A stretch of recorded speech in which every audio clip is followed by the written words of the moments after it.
Hello दोस्तों, स्वागत है एक बार फिर से आप सभी का आपके यूट्यूब चैनल पे। लूसेंट की हमारी ये जो है पहली लेक्चर होने वाली है। बहुत लोगों ने हमारे इंस्टाग्राम हैंडल पे मैसेज किया था, डायरेक्ट डीएम किया। उन्होंने कहा कि लूसेंट हमें अच्छे से पढ़ना है, अच्छे से हमें पढ़ाई नहीं कहीं मिल रहा है।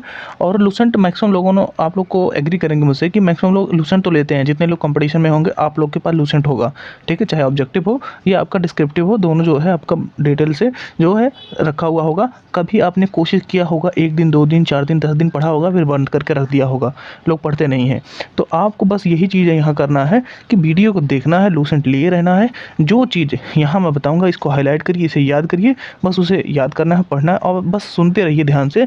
चीज़ें आपको हो जाएंगी याद, ठीक है। 100% स्कोर करके आओगे। कोई भी एग्ज़ाम बैठोगे तो जीएस का जो स्कोर है ना, वो आप बहुत अच्छा करके आओगे। बस पूरा लास्ट तक इस सीरीज में जब तक चलाऊँ तो पूरा रहिएगा। आपको ये जो बुकें है ना, लूसेंट का सामान गान जो देख रहे हो, ये इस लूसेंट की बुक को लेना है ख़रीद, ठीक है। आप कहीं भी मार्केट में नियरेस्ट चले जाओगे तो ये 150 तक करीब मिलता है, 150 या 160 का, वो ले सकते हो, ठीक है। ये देख लीजिए, हिंदी इंग्लिश अपने हिसाब से ले लीजिएगा, ठीक है। इसके बाद साथ ही में एक काम और करिएगा कि जो इसका ऑब्जेक्टिव आता है ना, सामान्य ज्ञान का, इसका लूसेंट का ही ऑब्जेक्टिव आता है, इसको खरीद लीजिएगा। ये ग्रीन वाला जो देख रहा है ये उसी का है। अब इस लूसेंट के ऑब्जेक्टिव में क्या होगा, जो ऑब्जेक्टिव क्वेश्चन होंगे, जैसे कि अगर हम पहला चैप्टर जो आज कवर करने वाले हैं वो है रिसोर्सेज के बारे में, कि सोर्स क्या है इतिहास को जानने का, प्राचीन, ठीक है। तो जिसे पढ़ने वाले हैं उससे रिलेटेड जितने भी एमसीक्यू बनेंगे वो जाके आप एमसीक्यू देखेंगे किसमें, इस ऑब्जेक्टिव वाले में। इससे क्या होगा, जो आप पढ़े रहेंगे वो इंस्टेंट आपके दिमाग में जो है क्लिक करेगा कि हाँ ये चीज़ हमने पढ़ा है और इससे रिलेटेड है, तो वो याद रह जाएगा, ठीक है। तो ये जो तरीका है अगर आप फॉलो कर रहे हैं तो 100% आप उसे लिख के लीजिए कि जब तक ये सीरीज चलती है अगर आप इसको फॉलो करते हैं तो स्कोर आपका हमेशा धीरे धीरे देखेंगे बढ़ता चला जाएगा आगे, ठीक है। तो ज़्यादा लेट ना करते हुए, पहला क्लास था इसलिए थोड़ा डिस्कस कर लिए। अब चलिए शुरू करते हैं हम लोग आज अपना पहला ये लेक्चर। तो पहले लेक्चर में आप लोग देखेंगे कि जो प्राचीन, ठीक है, क्या पढ़ने वाले हम लोग, जो प्राचीन भारत है उससे संबंधी जो प्राचीन भारतीय इतिहास के स्रोत हैं उसको पढ़ने वाले हैं। तो लास्ट तक पूरी वीडियो को देखिएगा, जिससे कि जितना भी डाउट है आपका इसमें कवर हो जाने वाला है। तो सबसे पहले हम लोग बात किसकी करेंगे, यहाँ बात करेंगे हम लोग प्राचीन जो भारत है उसके इतिहास के क्या स्रोत हैं। देखिएगा, पेन पेपर लेके रखिए। अगर आपके पास बुक नहीं है, बुक है तो अच्छी बात है, क्योंकि डायरेक्ट हम बुक को ही यहाँ पर आपको सामने दिखा के पढ़ा रहे हैं। तो जो चीज़ यहाँ मैं हाईलाइट करूँगा आपको बताऊँगा कि उसको क्या करना है, आपको नोट्स के फॉर्म में बनाना है। तो उसको नोट्स के फॉर्म में हाईलाइट करके रख लीजिएगा। वही चीज़ दोबारा आप रिकॉल करिएगा तो चीज़ें आपको हमेशा के लिए याद रहेंगी। ये आप इसको याद रखिए, ठीक है। तो चलिएगा, प्राचीन इतिहास के स्रोत को पढ़ते हैं। तो स्रोत का मतलब पहले समझ लेते हैं कि क्या होता है। जैसे कि आज आप अपने घर में बैठे हुए हो तो आपको आपके चारों तरफ क्या चीज़ें हो रही, सोर्स आपको कहाँ से पता चलता है। आप देखते हो, आप किसी न्यूज़ वेबसाइट पे जाते हो, अखबार पढ़ते हो, टीवी देखते हो, कहीं ना कहीं से आपको उसको जानकारी मिलती है, ठीक है। तो वही जानकारी आपको जो मिलती है, आप कहते हो कि ये स्रोत है, ये हमें कहीं से प्राप्त हुआ है। स्रोत को जानने का दो ही तरीका होगा, एक प्राइमरी सोर्स होगा, एक सेकेंडरी सोर्स। अब इसको भी कभी पूछ लिया जाए तो जनरली ये याद करिएगा, प्राइमरी सोर्सेज वो होते हैं जो कि आपके सीधे किसी चीज़ से मिलते हैं। जैसे गवर्नमेंट ने कोई नोटिस जारी किया तो वो क्या है, प्राइमरी सोर्सेस है, ठीक है। कोई बुक है, प्राइमरी सोर्सेस है, ठीक है। लेकिन वही चीज़ें, जैसे एक हिस्टोरियंस होता है, वो क्या करता है, आर्कोलॉजिकल जो आपके एविडेंसेस रहते हैं, ठीक है, प्लेसेस हैं, एपिटैफ हैं, और मतलब बहुत सारी चीज़ों को ध्यान देता है, उनको पढ़ता है। इसके बाद उनको कंक्लूड करके क्या करता है, वो सारी चीज़ों को किसी रिपोर्ट में दे के वो आपको प्रकाशित कर देता है, कोई बुक लिख देता है हिस्टोरियंस। तो वो हो गया सेकेंडरी। तो सीधी सी बात, जो चीज़ डायरेक्ट मिलती है वो प्राइमरी, और जो डायरेक्ट लेके कोई दूसरा आप तक पहुँचाता है वो हो गया सेकेंडरी रिसोर्सेज। तो ये चीज़ें आपको याद रखनी है, ठीक है। अब हम इतिहास के जो ये स्रोत पढ़ रहे हैं इसमें आप लोग देखिएगा, सबसे पहले यहाँ देखिए क्या लिखा है, स्टेप वाइज बताते चलेंगे, जो कहेंगे आप नोट करेंगे, ठीक है। तो देखिए, प्राचीन इतिहास के विषय में जानकारी मुख्यतः 4 स्रोतों से प्राप्त होती है। 4 स्रोतों से प्राप्त होती है। वो 4 स्रोत कौन कौन से हैं, याद रखिएगा, कितने स्रोतों से, 4 स्रोतों से प्राप्त होती है। अब उन 4 स्रोतों में आपका धर्म ग्रंथ आता है, ठीक है, ऐतिहासिक ग्रंथ आते हैं, फिर विदेशियों द्वारा जो यात्रा विवरण दिए गए हैं, कुछ लोग बाहर से आए, यहाँ देखें इंडिया में कि यहाँ का कल्चर क्या है, यहाँ के लोग कैसे रहते हैं, और फिर वो अपनी जो पूरी हिस्ट्री लिखते रहते हैं। जैसे हम लोग आज कहीं जाते हैं तो फोटोग्राफी करते हैं, वैसे उस समय के लोग रहते थे तो उसको लिखते रहते थे, ठीक है। तो मार्को पोलो आया था, ऐसे ऐसे बहुत सारे लोग आए और उन्होंने अपना यात्रा वृत्तांत लिखा, तो उससे जानकारी प्राप्त होती है। फिर चौथा स्रोत मिलता है पुरातात्विक संबंधित साक्ष्य, यानी कि जो आर्कियोलॉजिकल इवेंट जो आपके जगह होते हैं उससे जानकारी मिलती है, उस एविडेंस जो मिलते हैं आर्कियोलॉजी से, खुदाई से, ठीक है, तो उससे जो जानकारियाँ मिलती है। तो 4 ये रिसोर्सेज जो है आपको याद रखने हैं। पहला आपको याद रखिएगा धर्म ग्रंथ जो होते हैं, ऐतिहासिक ग्रंथ होते हैं, ठीक है। फिर विदेशियों के यात्रा विवरण, और आपका चौथा पुरातात्विक संबंधित जो साक्ष्य हैं। ये चीज़ आपको याद रखना है, इतना बस यहाँ हाईलाइट करते जाइएगा, इतनी चीज़ों को आपको इसमें नोट रखना है।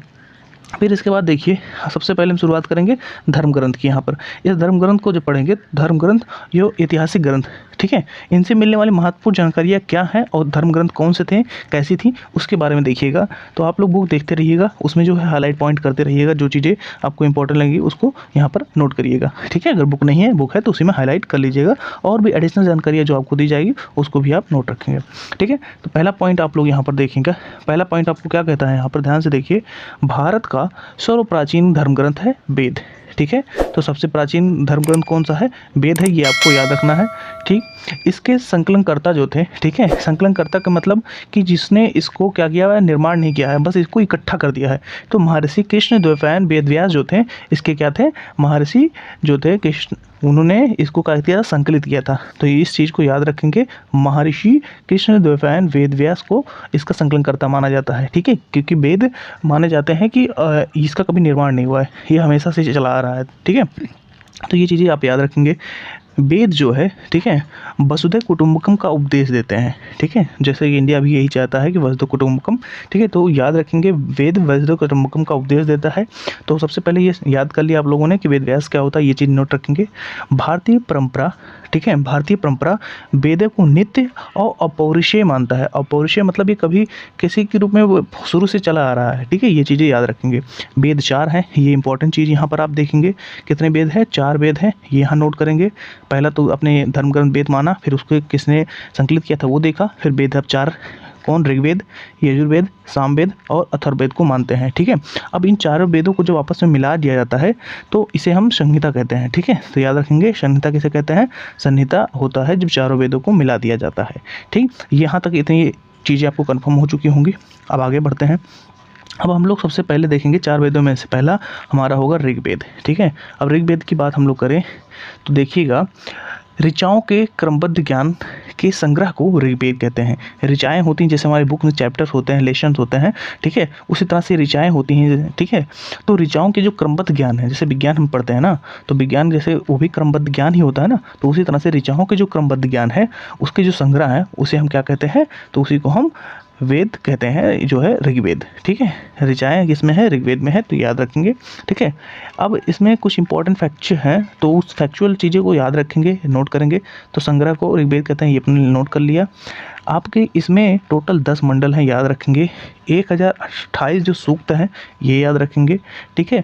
और इसमें 10,462 ऋचाएँ हैं, ये भी याद रखेंगे। सबसे ज़्यादा इसी से पूछा जाता है, ऋग्वेद से कितने मंडल, कितने सूक्त और कितने ऋचाएँ हैं, ठीक है, ये इंपॉर्टेंट है, इसलिए इसको याद रखेंगे।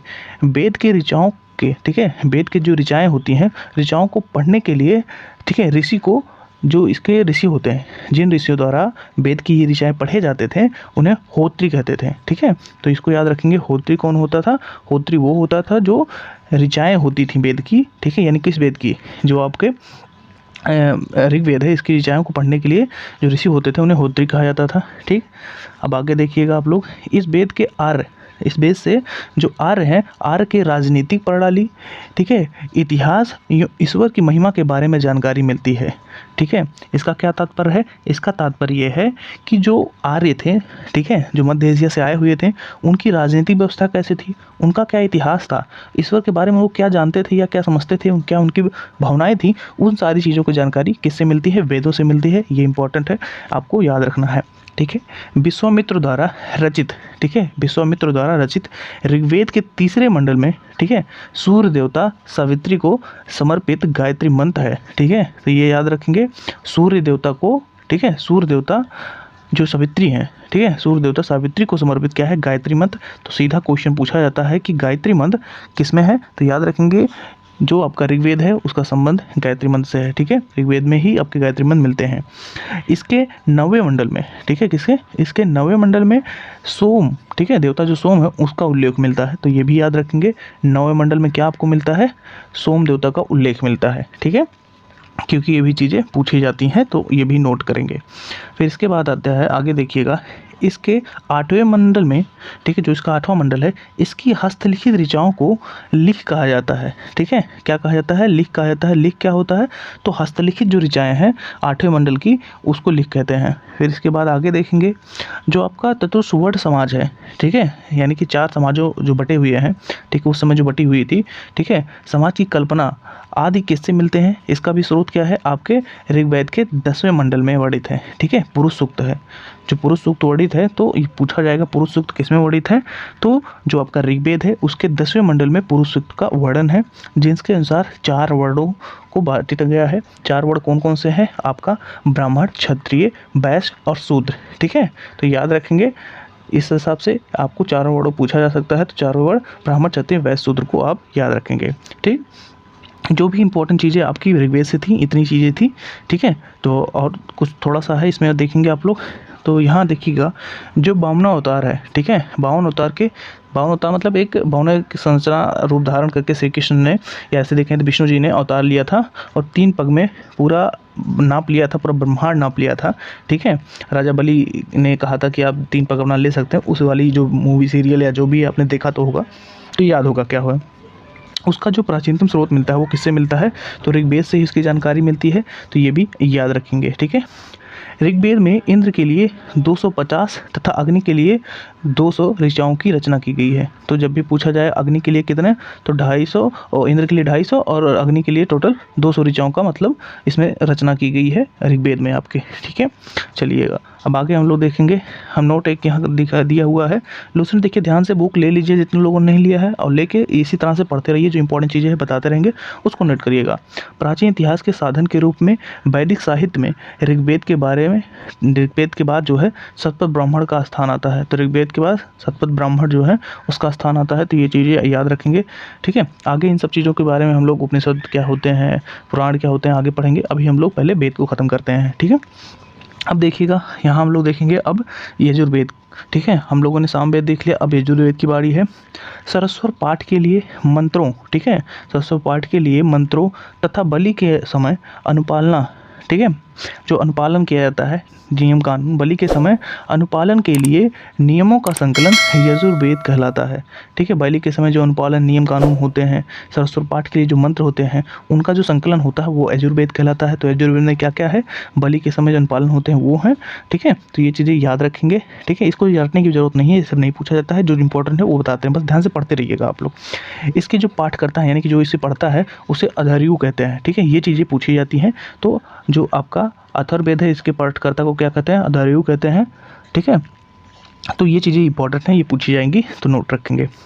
यजुर्वेद के जो आपका यजुर्वेद है, यजुर्वेद में यज्ञ जो होते हैं उनके नियम, उनकी विधि विधान, इन सारी चीज़ों की संकलना है, ये भी याद रखेंगे। तो नियम कानून, यज्ञों के बारे में किसकी जानकारी कहाँ से मिलती है, तो यजुर्वेद में मिलती है सारी चीज़ें, कि नियम कानून यज्ञों से रिलेटेड क्या थी, ठीक है। बलिदान विधि का वर्णन भी है इसी में, इसमें किसमें, बलिदान विधि का। तो बलिदान जो दिया जाता है, इन सब का भी बारे में जो जानकारी मिलती है वो यजुर्वेद से मिलती है, कि बलिदान दिए जाते थे। यह एक ऐसा भेद है जो गद्य और पद्य दोनों में है।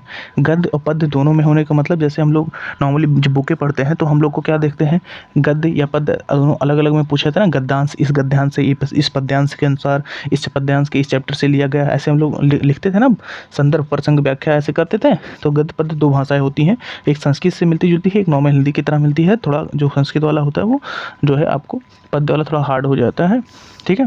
तो ये चीज़ें याद रखेंगे, एकमात्र वेद है, ठीक है, जो दोनों में, गद्य और पद्य दोनों में है, ये बस फैक्चुअल है, याद कर लेंगे। अब आगे देखेंगे, अब यहाँ आगे हम लोग सामवेद के बारे में बात करेंगे।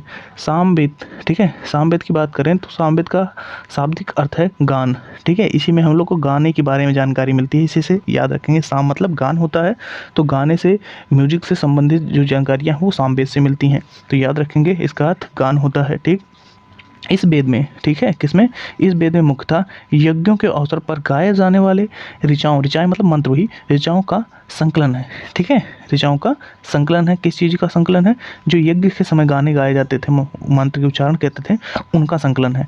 इसके पाठकर्ता जो होते हैं, यानी कि जो इसे पढ़ता है, ठीक है, उद्राती जो है, ठीक है, उद्रात जो है इसके क्या है, पाठकर्ता है। ठीक, ये चीज़ें आपको याद हो गई होंगी, ठीक है। इसका संकलन ऋग्वेद पर आधारित है, मतलब ऋग्वेद से इसके बहुत सारे जो ऋचाएँ मंत्र लिए गए हैं। टोटल इसमें जो है कितने हैं, 1810 सूक्त हैं, जो प्राय ऋग्वेद से लिए गए हैं। किससे लिए गए हैं? ऋग्वेद से। अभी हमने कहा ना, जो मैक्सिमम उससे लिए गए हैं। सामवेद के मैक्सिमम जो है आपके मंत्र या जिसे हम ऋचाएँ कहें, तो वो किससे ली गई हैं? ऋग्वेद से लिए गए हैं। इसे भारतीय संगीत का जनक ही कहते हैं। तो भारतीय संगीत का जनक इसे कहते हैं, क्योंकि इसी को सामवेद यानी कि गाने का वेद कहते हैं, ठीक है। जो आपका यजुर्वेद है, सामवेद है, किसी विशिष्ट ऐतिहासिक घटना का वर्णन नहीं मिलता है इसमें। किसी के घटना के बारे में, जैसे युद्ध हुआ, कोई संधि हुई, ऐसी चीज़ों के बारे में जानकारी नहीं मिलता है, चाहे वो यजुर्वेद हो या सामवेद हो, ठीक है। तो ये चीज़ें आप याद रखेंगे।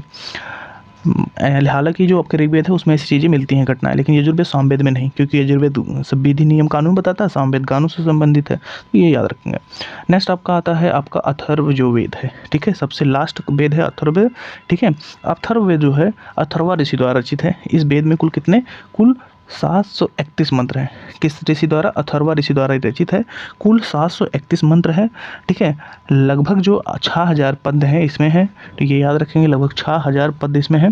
इसके कुछ मंत्र, ठीक है, इसके कुछ मंत्र ऋग्वैदिक मंत्रों से भी प्राचीनतम है, ठीक है। जो इसके मंत्र हैं ऋग्वैदिक, ये भले सबसे बाद में आया है, लेकिन इसके मंत्र कुछ ऐसे हैं जो प्राचीन जो ऋग्वेद था उससे भी प्राचीनतम है।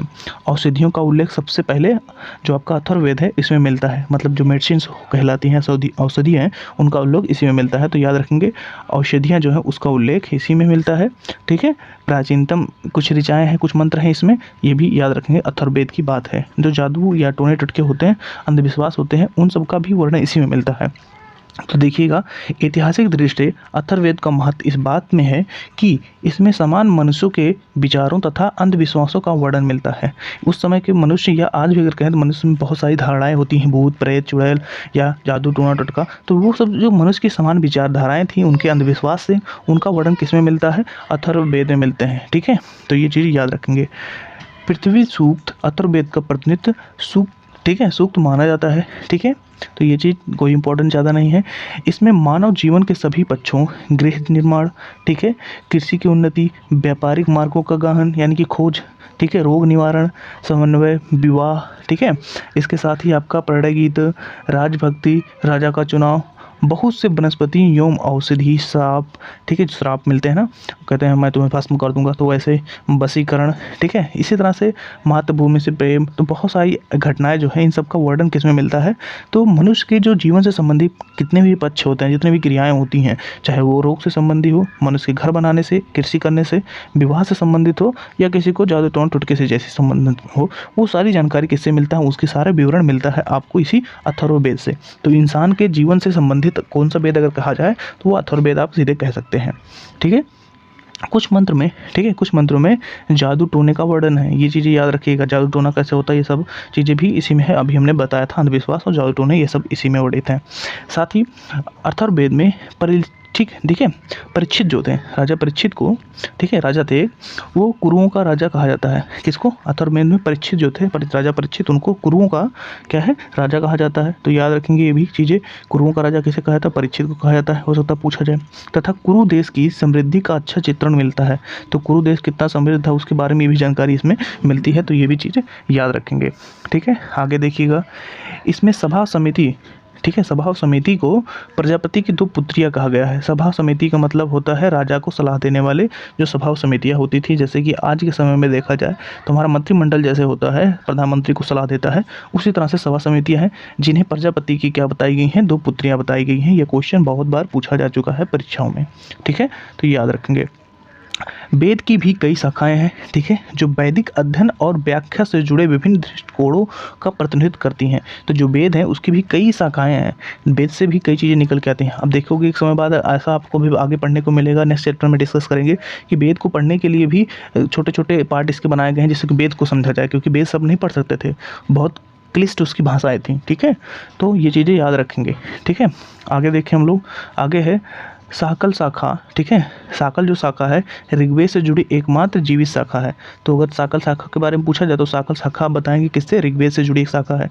यजुर्वेद को, ठीक है, शुक्ल जो यजुर्वेद है और कृष्ण यजुर्वेद दो शाखाओं में बांटा गया है। किसमें, शुक्ल यजुर्वेद और कृष्ण।